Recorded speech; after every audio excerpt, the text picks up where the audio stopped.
Facebook, WhatsApp and Instagram have all gone down in a major outage. The three apps, which are all owned by Facebook and run on shared infrastructure, stopped working shortly before 5 p.m. It is unclear what has caused the issue, although the company has suffered outages before. Posting on Twitter, the firm said, "We're aware that some people are having trouble accessing Facebook app.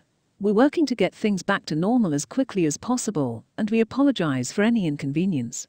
Historically, the firm has been secretive about the causes of such crashes. However, these are the likely cause of the crash.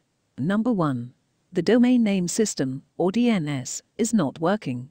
This might be a symptom, or it might be the cause. No one is certain about cause, but it is the reason that when you type facebook.com into your browser, the computer is unable to have that converted into the actual data that makes up the Facebook website. Number 2. Owing to commercialization, the complexity of the systems is growing, so things that previously would have just been a blip are now things that are causing systems to fall over.